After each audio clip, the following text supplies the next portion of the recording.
আসসালামু আলাইকুম রহমতুল্লাহ বারকাতুহু। আমার সম্মানিত ভাই বোনেরা, আশা করি সবাই ভালো আছেন। আজকে স্যাটারডে মর্নিং, শনিবার দিন। শনিবার দিন আমাদের মসজিদে ফজর নামাজে পড়ে আমাদের কিছু আড্ডা হয় ঘণ্টাখানিক।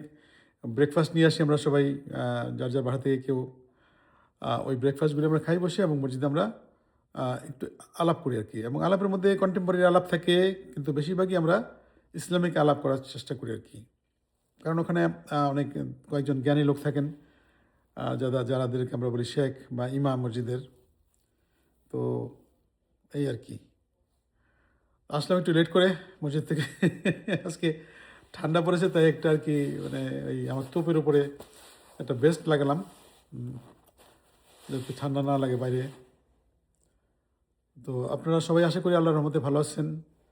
তো আলোচনার বিষয় আজকে কোনো পূর্ব নির্ধারিত কোনো টপিক নাই, কোনো পূর্ব নির্ধারিত টপিক নাই। আমরা আলাপ করতে পারি সেটা হলো যে আল্লাহ সুবহানাহু ওয়া তাআলার লাস্ট মেসেঞ্জার ছিলেন আমাদের নবী সাল্লাল্লাহু আলাইহি ওয়াসাল্লাম। উনি যতদিন জীবিত ছিলেন ততদিন পর্যন্ত জিবরিল আলাইহিস সালাম আল্লাহর তরফ থেকে আসতেন এবং আমরা আল্লাহর মেসেজগুলি আমরা পেতাম।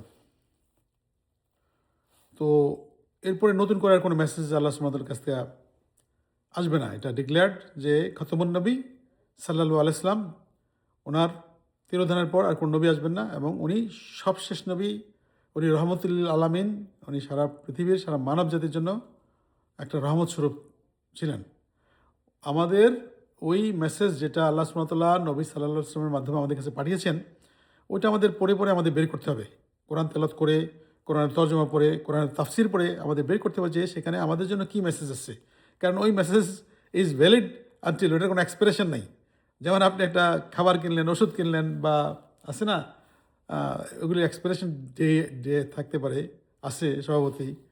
আমরা দেখি তো খাবারের মধ্যে সিল মারা থাকে, এক্সপায়ার্ড, বেস্ট বিফোর।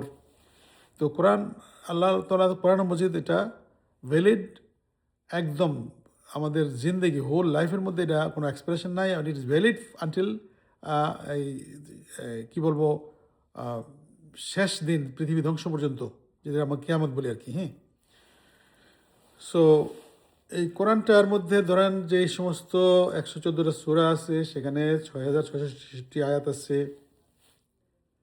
তো এর মধ্যে সমস্ত কথাবার্তা কিন্তু আমাদের জন্যই বলা হয়েছে। রাসূল সাল্লাল্লাহু আলাইহি ওয়াসাল্লামকে এসছে এই কোরআনটা জিবরিল আলাইহিস সালামের মাধ্যমে, কিন্তু এই মেসেজটা কিন্তু আমাদের জন্য মেসেজগুলি আসছে, প্রত্যেকের জন্য ইন্ডিভিজুয়াল। হ্যাঁ, এই Quran is good for every single body, it is a warning for every single body. আমরা প্রত্যেকের জন্য এই কোরআন শরীফ একটা সতর্কবার্তা এবং একটা আশার বাণী আমাদের জন্য। তো এটার মধ্যে গাইডেন্স দেওয়া হয়েছে, যেমন এই জীবন চলার পথে একটা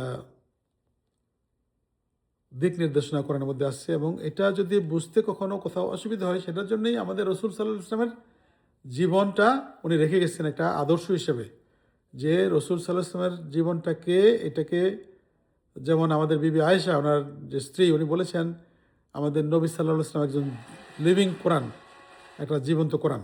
কারণ উনি কোরআনের বাইরে কোনো কাজ করেন নাই এবং কোরআনের কোনো কিছু ইগনোর করেননি কখনই উনি। তো সেখানে অনেক সময় একটা আয়াত আছে না, একটা আয়াত আমরা পড়তে পড়তে হঠাৎ দেখবেন ক্লিক করবে এটা আপনার, যদি পড়েন। এই গত সপ্তাহে পড়ছেন, তারপরে তার আগের সপ্তাহে পড়ছেন, আজকে পড়লেন, দেখলেন যে আরে এখানে তো ক্লিয়ার একটা মেসেজ দেওয়া আছে আমার জন্য, আমি তো এটা আগে কখনো দেখিনি। আমি দৈনন্দিন জীবনে যে সমস্ত কাজ কর্ম করতেছি, আমি যেভাবে ব্যবসা করি বা চাকরি করি, বা আমি যেভাবে সংসার নির্বাহ করতেছি, আমার জীবনের মধ্যে এই জিনিসগুলি তো আমি করতে পারতাম, আমি করি না কেন? আর এই জিনিসগুলো তো আমি বাদ দিতে পারি। এগুলি তো আল্লাহ সুবহানাহু ওয়া তাআলা ডিসকারেজ করেছেন কোরআনে। আল্লাহ নবী উনি বলে গেছেন এইভাবে চলার জন্য, তাই না? যেমন কি বলবো, আমি নিজেকে দিয়ে উদাহরণ দিই। মনে করেন যে আমরা অনেক সময় দেখি, বিশেষ করে আমি ইভেন এই লেকচারে হয়তো আমি আবার এটার মধ্যে কমেন্ট পাবো, অনেকে খুব ডিফিকাল্ট করে ইসলামটাকে দেখেন, স্পেশালি আমাদের দেশের। আমি ওনাদের প্রতি শ্রদ্ধা রেখে বলতেছি যে ওনাদের, কারণ ওনারা যতটুকু শিক্ষা পাবেন ওইটার অনুযায়ী ওনারা কথা বলবেন, বা ওনাদের এর বাইরে তো ওনারা বলতে পারবেন না, তাই না? তো আমাদের দেশে অনেক অর্ধশিক্ষিত বা কম শিক্ষিত যারা আছেন ইমাম প্লাস কন্টিনিউয়াস এডুকেশনে যারা নাই, তারা মানুষদের অনেক মিসগাইড করেন আর কি, এবং ইসলামকে এত ডিফিকাল্ট করে ফেলেন ওনারা, যেটাকে মনে হয় যে এটা একটা অসাধ্য বিষয়। জান্নাতে যাওয়া এমন একটা অসাধ্য বিষয় বাড়িয়ে ফেলেন ওনারা, মানে এখানে তো যেতেই পারবো না আমি কোনোদিন। আমি তো মনে করি যে জান্নাতে যাওয়া তো সবচেয়ে সহজ, জাহান্নামে যাওয়া অনেক কঠিন ব্যাপার। হ্যাঁ, কারণ জাহান্নামে তো আমরা যেতে চাই না, এটা তো কঠিন হওয়ার কথাই, তাই না? জাহান্নামে গেলে আমরা সহ্য করতে পারবো না, এটাই কঠিন। জান্নাতে যাওয়া সহজ। হ্যাঁ, জান্নাতে যাইলে আমরা যদি ভয়ের মধ্যে থেকে আল্লাহকে ভালোবাসি, আল্লাহ নবী সুন্নাহ ফলো করি, সেটাই। এবং আমি মনে করি যার ইমান সঠিক, তার জন্য জান্নাত হলো সবচেয়ে সহজ জিনিস। আমি সম্মান রেখে বলতে চাইতেছি, আমার একজন অডিয়েন্সের কথা আর কি, উনি আমাকে অনেক স্নেহ করেন, আমি অনেক অনেক ভালোবাসি সেই বিশ্ববিদ্যালয় জীবন থেকেই। একটা ঘটনা, এই ঘটনাটা যদি মিথ্যা হয় তাইলে উনি আমাকে, আমি আগের ভিডিও কখনো বলেছি কিনা জানি না, বাট এটা বলি এটা এই জন্য যে আমাদের যে কোনো যুদ্ধে, সেটা হয়তো ওহদের যুদ্ধ হতে পারে, বদরের যুদ্ধ হতে পারে, ওইটা আমি জানি না, যে কোনো একটা যুদ্ধের সময় একটা ইহুদি ইয়ং ছেলে সে দৌড়ে আসলো যুদ্ধের মাঠে, এসে বললো আমি রসুল সাল্লাহ আসলামের পক্ষে, ইসলামের পক্ষে যুদ্ধ করতে চাই। আমি কি যুদ্ধ করে আইসা শাহাদাত কবুল করব, নাকি আমি শাহাদাত কবুল করে আমি যুদ্ধ করে আইসা তারপর করি? এখন যুদ্ধে যাওয়াটা জরুরি অনেক বেশি, এই মুহূর্তে ইসলামের পক্ষে আমার তরবারি ধরা অনেক জরুরি, আমি যুদ্ধটা করে এসে তারপর শাহাদাত নেই আর কি। হ্যাঁ, তো ওখানে সাহাব একজন বললো, দেখো তুমি আগে শাহাদাত কবুল করো, আগে ইসলাম কবুল করে তারপর তুমি যুদ্ধে যাও। তো সেক্ষেত্রে উনি আশহাদু আল্লা ইলাহা ইল্লাল্লাহু ওয়াহদাহু লা শারীকা লাহু ওয়া আশহাদু আন্না মুহাম্মাদান আবদুহু ওয়া রাসূলুহু, তাই না? এটাই তো ইসলাম ধর্ম গ্রহণ, তো খুবই সহজ। এটার মধ্যে কোনো শাড়ি চুরি পরতে হয় না, কোনো মেহেদি মাখতে হয় না, এমন কোনো ড্রেসও পরতে হবে না যে বিশিষ্ট ড্রেস পরতে হবে। শুধুমাত্র পরিষ্কার অন্তরে এক আল্লাহকে প্রভু হিসেবে মানা, আল্লাহর আদেশ ছাড়া অন্য কোনো কিছু না করার শপথ করা, এবং নবী সাল্লাল্লাহু আলাইহি ওয়াসাল্লামকে ওনার প্রেরিত পুরুষ শ্রেষ্ঠ নবী হিসেবে মেনে নেওয়াটাই ইসলাম ধর্ম গ্রহণ করা। তো যাই হোক, উনি যুদ্ধে গেলেন, এই ইয়ং ফেলো, উনি যুদ্ধে গিয়ে উনি শহীদ হয়ে গেলেন। কিন্তু উনি শহীদ হয়ে গেলেন তারপরে যাই হোক অনেকগুলি ডেড বডি সেখানে। তো রাসূল সাল্লাল্লাহু আলাইহি ওয়াসাল্লাম আইসা এখানে বললেন, এই বডিটা কার? তার এত সম্মান, হ্যাঁ, তার তো কোনো আমল দেখি না, আমি কোনো আমল নাই তার লাইফে, কিন্তু সে এত সম্মানিত, এত উঁচু স্থানে তার অবস্থান। তখন সাহাবীরা বললেন যে হুজুর, উনি ইহুদি, এই ছেলে ইহুদি, সে ইসলাম তখন গ্রহণ করে শাহাদাত করে সে যুদ্ধে চলে গেছে। তো মনে করেন ওই ছেলের লাইফে এক ওয়াক্ত নামাজ নাই, একটা রোজা নাই, একটা কোনো মুসলমান হিসেবে একটা দান খয়রাতে কোনো কিছু নাই, কিন্তু তার ঈমান এত পোক্ত যে সে এখন ইসলামের জন্য যুদ্ধ করতে হবে, আল্লাহর রাস্তায় সে যুদ্ধ করতে গিয়ে শহীদ হয়ে গেল। তো বেসিক্যালি এটা একটা উদাহরণ। এবং আমাদের সাহাবীরা অনেকেই তো, আমাদের অনেক সাহাবীরা আগে কাফের ছিলেন, মানুষ খুন করেছেন, অনেক কিছু করছেন, তাই না? অনেক অনেক ওনাদের অনেক পাপী ছিলেন একদম। তারপর ওনারা তো ইসলাম দহন করে পরে ওনারা তো বেহেশতের সংবাদও পেয়ে গেছেন। এবং আমরা তো মনে করি আল্লাহর রহমতে, আল্লাহর নবী সাল্লাল্লাহু আলাইহি ওয়াসাল্লামের সাহাবীরা ইনশাআল্লাহ তাআলা সম্মানিত মানুষ, এবং আল্লাহ বলেছেন যে ও নবী, তোমার চারপাশে যারা আছে তারা আমার সৃষ্টির শ্রেষ্ঠতম মানুষ। তো এই সাহাবীরা তো অনেকেই আগে কুফরিতে ছিলেন, কাফের ছিলেন, তারা ইসলাম ধারণ করে তো ইনশাল্লাহ জান্নাতে যাবেন না? তো ইমানটা হলো অনেক কঠিন। ইমান থাকলে মনে করেন যে অনেক কিছু, এটা আমি শুনেছি আমার এখানকার টিচার এবং ইমাম শেখ আবদুল্লাহ স্মিথ, উনি কনভার্টেড মুসলমান, উনি আরবিতে ছিলেন, পরে মুসলমান হয়েছেন আলহামদুলিল্লাহ। উনি মদিনা ছিলেন 11 বছর, মদিনা ইউনিভার্সিটি থেকে উনি ডাবল গ্রাজুয়েট মনে হয়। তো উনি বলতেন যে দেখো, তৌহিদটা এত জরুরি ইসলামের মধ্যে, এবং যেটাকে কিন্তু বাংলাদেশে দেখা যায় অনেকেই একটা গালি দেয় ওয়াহাবি বইলা, তাই না? তো মিস্টার আব্দুল ওয়াহাব একটা বই লিখেছেন এই তৌহিদের উপরে, আমরা পড়েছি বইটা। আমাদের 18 মান্থস, 18 মাসের একটা কোর্স ছিল এখানে মসজিদে। 18 মান্থস বলতেছি এই জন্য, কারণ সপ্তাহে একদিন ক্লাস হইতো আর কি। হ্যাঁ, তো আমাদের 1.5 বছর লেগেছিল বইটা শেষ করতে, এবং একটা চ্যাপ্টারে 2টা লাইন পড়তে গেলে হয়তো দেখা গেলো 1 ঘন্টার একটা লেকচার শুনতে হয় আমাদের।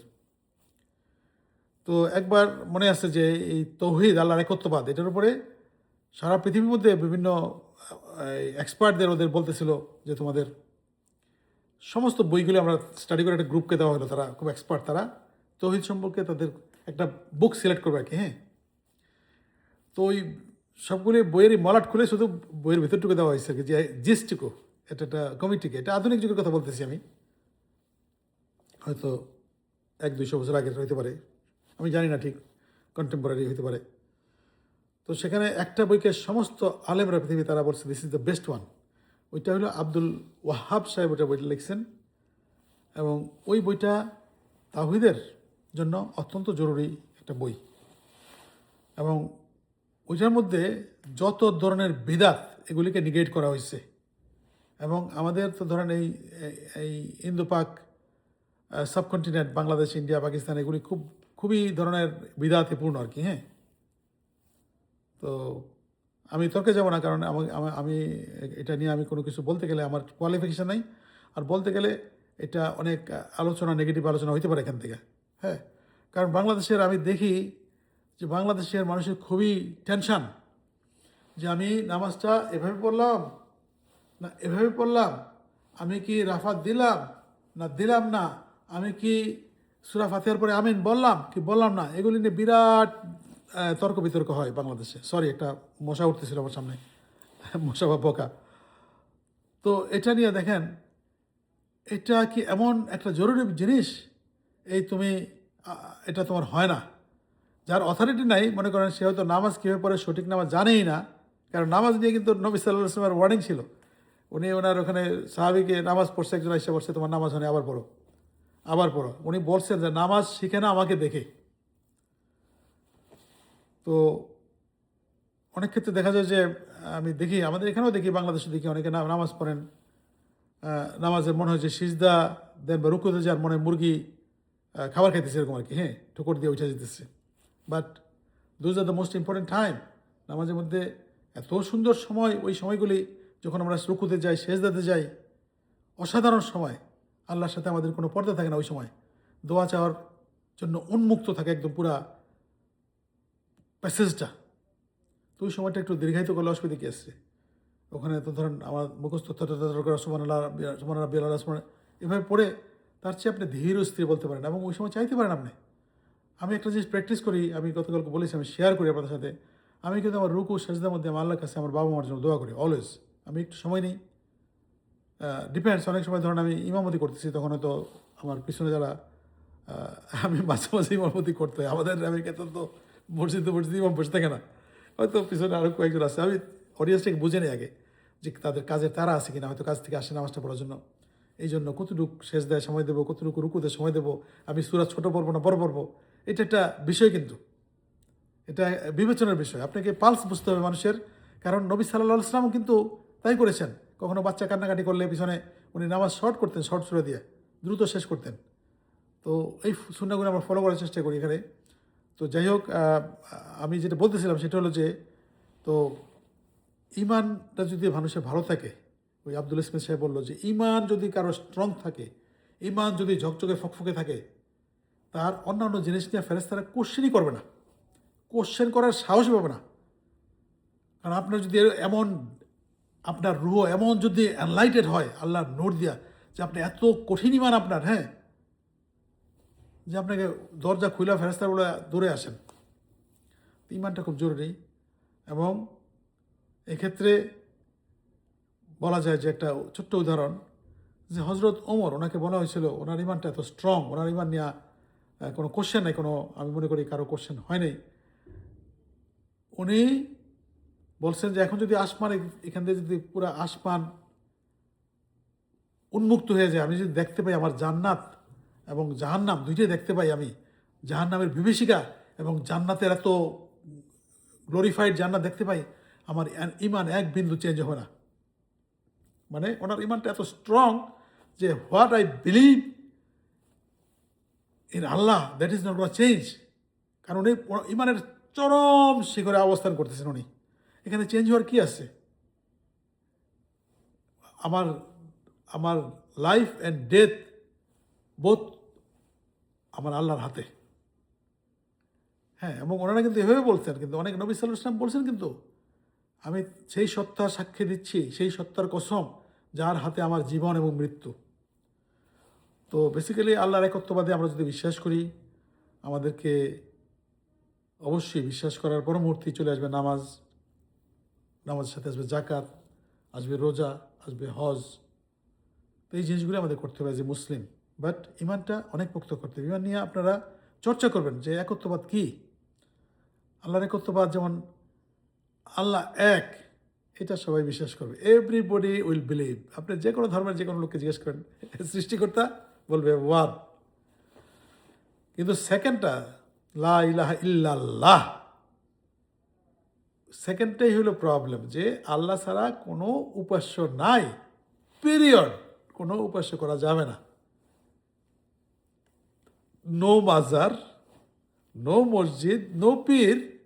কারো আছে না পীর, অবশ্যই তার কাছে দীক্ষা নিতে পারবেন। একজন পীর বুজুর্গ, তারা তো আল্লাহর কথা বলবে, আল্লাহ নবী সাল্লাল্লাহু আলাইহি ওয়াসাল্লামের কথা বলবেন, ওনাদের কাছে আপনি ভালো নেই। কিন্তু আছে না গিয়া কদম বসি করলেন, গিয়া এই পা চারা শুরু করলেন, ওখানে গিয়ে নাচানাচি শুরু করলেন। দিস ইজ দ্য বিদাত and this is it leads to জাহান্নাম নিয়ে যাবে এগুলি কি।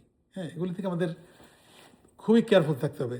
আমরা একটা বড় তাবিজ দিয়ে দিল, পয়রাটা নেয়া, এই তাবিজ আমাকে রক্ষা করবে, আস্তাগফিরুল্লাহ রাব্বিল আলামিন। এটার সাথে সাথে আপনার মুসলমান তো নষ্ট হয়ে গেল, আপনার ইমান ডান। কারণ আপনাকে রক্ষা করার মালিক আল্লাহ সুবহানাহু ওয়া তাআলা। আল্লাহ ছাড়া আমাকে রক্ষাকারী কেউ নাই। তো এই জিনিসগুলি আমাদের কেয়ারফুল থাকতে হবে। এই যে আছে না আননেসেসারি অশিক্ষিত বা কুশিক্ষিত, অর্ধশিক্ষিত অনেকে আছে না, একটা জিনিস দিয়ে দিল কোমরে বান্দা। আমি নিজে আল্লাহর কাছে তওবা করি, এখনও আপনাদের সামনে তওবা করতেছি। আমিও ছোটোবেলা অনেক সময় এই যে তাবিজ তাগা তুগা বানতাম, এগুলি ছোটোবেলা। এটা আমাদের অশিক্ষা থেকে কুশিক্ষা থেকে আসছেন, এবং আমরা সরি আল্লাহর কাছে, আল্লাহ সুবহানাহু ওয়া তাআলা আমাকে আস্তাগফিরুল্লাহ, আমাকে মাফ করুন। এগুলি করা যাবে না। আপনার আল্লাহর প্রতি অগাধ বিশ্বাস থাকতে হবে, অগাধ ভালোবাসা থাকতে হবে। আপনার বেহেশতে যাওয়ার জন্য আপনার অনেক প্রাণ আকুল হতে হবে, এবং জান্নাত থেকে বাঁচার জন্য আপনাকে একটা আতঙ্কের মধ্যে থাকতে হবে। এটি হলো আমাদের তাকওয়া। এবং আপনার ঈমান যদি দৃঢ় থাকে, আপনি অন্য কিছু নিয়ে চিন্তা করবেন না। আপনার ইসলাম আছে না, আপনি পাস্ট নিয়ে ইসলাম কোনোদিন আলাপ করেন না। পিছনে যা চলে আসছে, গেছে গেছে, আই ক্যানট ফিক্স ইট। গতকালকে আমি কি করে ফেললাম, আমি ওটা হয়তো আমি ঠিক করতে পারবো না গিয়ে, ওটা গতকালটা চলে গেছে। 2025 ইজ গন। গতকালকে আমাদের মসজিদে ইমাম সাহেব খুতবা শুরু করছিলেন, কিন্তু এটা ভুলে গেছি বলতে, যে 2025 সাল এটা সময়টা চলে গেছে। এই 2025 সাল অতল গহ্বরতে কোনো দিন আসবে না। এখন আমরা আসি 2026-এ। 2025-এর কোনো কিছু আমরা গিয়ে ঠিক করতে পারবো না এখন আর, কিন্তু 26-এ আমরা নিজেদেরকে রিফিউজ করতে পারবো, এবং যেই ভুলগুলি আমরা 25-এ করছি ওগুলি পুনরাবৃত্ত না করে আমরা ভালো কিছু করার চেষ্টা করব। তো ইসলাম হলো এটা, সামনের দিকে যাওয়া, আজকের দিনটাকে সর্বোত্তম ব্যবহার করা, এবং আগামীকাল আমার মৃত্যু হইতে পারে এই চিন্তা করে আবাদত বন্দিকে দিকে নিচেকে নিয়োজিত রাখা। একটা কথা আছে না, একজনকে জিজ্ঞেস করছিল, what is the best day for prayer, best day for the prayer, সবচেয়ে ভালো ইবাদতের দিন কোনটা? তো একজন বলছিল যে মৃত্যুর আগের দিন। তো উনি বললো যে আমি তো জানি না কখন আমার মৃত্যু হবে। তুমি চিন্তা করবা যে কালকে মৃত্যু হতে পারে, আজকে হতে পারে, তুমি এই জন্য সবসময় করবা। তো আলাপের খেয়ে হারাই ফেললাম অনেকটাই। মনে করেন যে ওই তাওহীদ নিয়ে কথা বলতেছিলাম, যে তাওহীদের আব্দুল ওহাবের বইটা যারা ফলো করছে বা পড়ে, ওদেরকে বলে বাংলাদেশে ওহাবি, একটা গালি দেয়।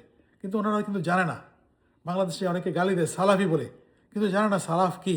হ্যাঁ, তো অজ্ঞতা প্রসূত কারণে তারা যদি দিয়ে থাকে, তারা একটু পড়াশোনা করলে জানতে পারবে আসলে হোয়াট ইজ ওহাবি, বা কেন বলে ওহাবি। তো কোনো পার্টিকুলার কোনো কিছু নাই ইসলামে। ইসলামে তো কোনো গ্রুপ আমি দেখি না। আমাকে যদি জিজ্ঞেস কর, ভাই আপনি সুন্নি শিয়া না কি, আমি বলি আমি তো এত ডিটেলস জানি না ভাই, আমি এক আল্লাহতে বিশ্বাস করি আর আল্লাহ নবীকে ফলো করি। এখন আপনি ইয়ে করেন, আমি নবীর পরে গিয়া অনেক ইমাম ছিল, ওনারা ডেফিনেটলি আল্লাহর ভালো ইমাম হামলি মালিকি, বা আমার আবু হানাফি, অথবা আমার এই কি বলে আরেকজন আছে শাফি, এদেরকে ফলো করে ওই গ্রুপে থাকতে হবে, ওইটা তো আমার জিনিস না। এবং আমাদের কেন আমাদের মারামারি করতে হবে? আমাদের তবলিগ করে যারা ওনাদের মতো ওনারা করে, ওনাদের সেন্স ঠিক আছে, আমি ওদের ভালো খারাপ কোনো কিছু বলবো না। আমি কখনো মসজিদে ওনারা আসলে ওনাদের বয়ান আমি শুনি, কিন্তু আমি ওনাদের সাথে ট্রাভেল করতে যাই না। হ্যাঁ, তাবলিগ জিনিসটা কিন্তু ইসলামের ফরজ, কিন্তু তাবলিগটা কি জানেন? তাবলিগটা হলো দাওয়াত দেওয়া, দাওয়াত দেওয়া। হ্যাঁ, দাওয়াত দেওয়া, স্পেশালি অমুসলমানদের দাওয়াত দেওয়া। তা আমি জানি না, ওনারা তো অনেক সময় চিল্লায় যান, ওনারা হয়তো লোকজনকে বলেন মসজিদে আসেন নামাজ পড়ি, ওনারা ইসলামিক আলোচনা করেন। হ্যাঁ, আমরা শুনি, বাট এটা নিয়ে আমাদের কোনো, আমরা মুসলমান ভাই ভাই, উনি নামাজ পড়ে আমি নামাজ পড়ি, উনি আল্লাহকে মানেন আমি আল্লাহকে মানি, উনি আমার নবী সাল্লাল্লাহু আলাইহি ওয়াসাল্লাম মানেন আমি মানি। তো আমাদের মধ্যে কেন মারামারি হবে? এটা নিয়ে মারামারি করে আপনি বেঁচে যেতে পারবেন? নো, ওই দ্যাট মারামারি উইল লিড ইউ টু জাহান্নাম। একবার আপনারা ভেরিফাই করে দেখবেন, স্পেশালি এখানে অনেক শিক্ষিত আমার সাথে মুরব্বী এবং জ্ঞানী লোক আসছেন, আপনারা ভেরিফাই করবেন যে মদিনা শরীফে, মদিনা মসজিদুল নববীতে তারাবি নামাজ যখন, তারাবি কয় রাকাত পড়বে? 8 রাকাত না 20 রাকাত না 30 রাকাত নাকি 18 রাকাত? এটা মসজিদের মধ্যে এখানে এক গ্রুপ পড়তেছে, যে মনে করেন এই জায়গায় এক গ্রুপ পড়তেছে, এখানে আরেক গ্রুপ পড়তেছে। কোনায় হজরত ওমর, খলিফা ওমর, উনি মসজিদে তারাবি পড়া বন্ধ করে দিলেন। ডান, তোমরা মসজিদে কেউ তারাবি পড়ো না, বাসায় গিয়ে পড়বা, তোমার বাসায় তারাবি পড়ো। উনি হুকুম দিয়ে দিলেন, খলিফার হুকুম মানতে হবে।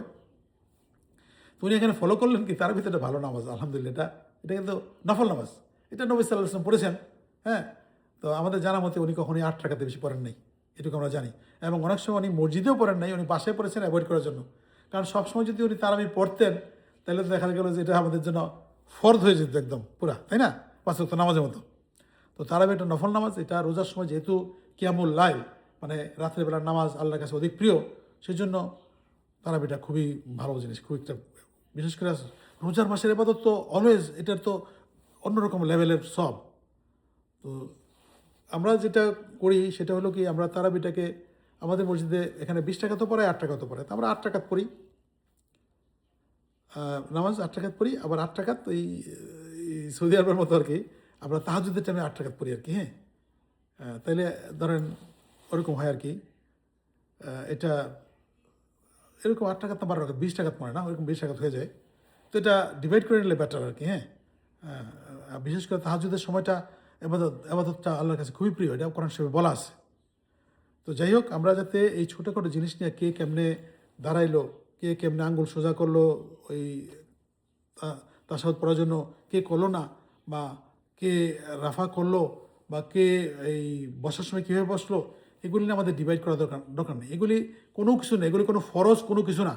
ফরজ যেটা সেটা হলো, কিন্তু মনে রাখবেন, কিন্তু এই কথাটা আমি বলে গেলাম কারণ আমার বলা দায়িত্ব আপনাকে। হ্যাঁ, ফরজ হলো আমি আপনি মিল থাকা, একসাথে থাকা, মুসলমান উম্মা একসাথে থাকা হলো আল্লাহর হুকুম, এটা ফরজ, আপনার ম্যান্ডেটরি। আপনি যদি একটা কোনো সুতা দিয়া ছোটো একটা সুন্নতের বরখেলাপ এটা সেটা বলে ডিভাইড হন, আপনি হারাম কাজ করলেন। অথচ সুন্নতের একটু বরখেলাপ এদিকে হইতে পারে, হবে, কারণ ইমানেরও তো উঠানামা আছে, এটা নবী সাল্লাল্লাহু আলাইহি ওয়াসাল্লাম বলে গেছেন। তো আমার মনে হয় এই সমস্ত টপিকে যাতে আমরা কোনো তর্ক বিতর্ক না যাই, এবং মুসলমানদের একসাথে থাকাটা একটা বড় ইবাদত, একটা বড় ইবাদত। আপনার আমি ওই ওর পাশে যাব না, ওর সাথে নামাজ পড়বো না, বা কিছু ওই ইমামের পিছনে নামাজ পড়বো না, এগুলি বললেন না কিন্তু। এগুলি এগুলি খুবই বিদাত জিনিস। হ্যাঁ, আপনার যদি কোনো কিছু কারেকশন করা থাকে, কারেকশন করার পরামর্শ দিতে পারেন। এবং আপনি যদি একটা ইমাম সাহেবকে আপনি পছন্দই না করেন, হ্যাঁ, আপনি তো প্রথমে একটা মুসলমানকে ঘৃণা করলেন, হেট করলেন, এবং একটা ফিতনার শুরু করলেন। এবং ফিতনা জিনিসটা ইসলামে একটা মানুষ খুন করার চেয়ে তো খারাপ, খুনের চাইতে ভয়ঙ্কর ফিতনা, যেটা দুইটা একটা বিভেদ সৃষ্টি করে, একটা উম্মার মধ্যে বিভেদ সৃষ্টি করার একটা বিলবোর্ড ফিতনা। এই ফিতনাটা থেকে দূরে থাকবেন অলওয়েজ। তো ইনশাল্লাহ আজকের লেকচারটা যদিও ছোটো রাখতে চেয়েছিলাম, অনেক বড় হয়ে গেল। তো এটার মধ্যে আমি এটা সামারাইজ করতে পারবো না, কারণ শুরু যেটা দিয়ে করছি আমি, এটা শেষে এসে আমার মনেই নেই, আমার মেমোরি তো ভালো না। তো যাই হোক, আরও কিছু কথা বলার ছিল, এটা লম্বা হয়ে যাবে। তো আমি এনকারেজ করি আপনারা আমার লেকচার যদি শুনবেন সেখানে ভালো করে, এবং সেখানে আমার কোনো মতামত থাকলে দিবেন।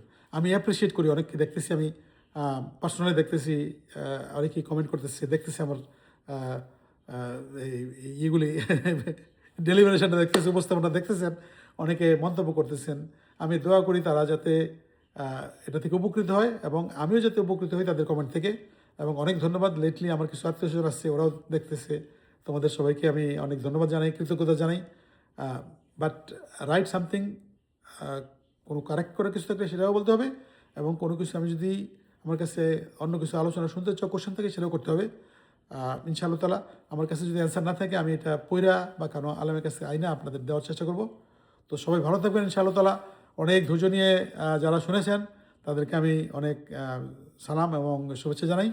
আসসালামু আলাইকুম ওয়া রাহমাতুল্লাহি ওয়া বারাকাতুহু।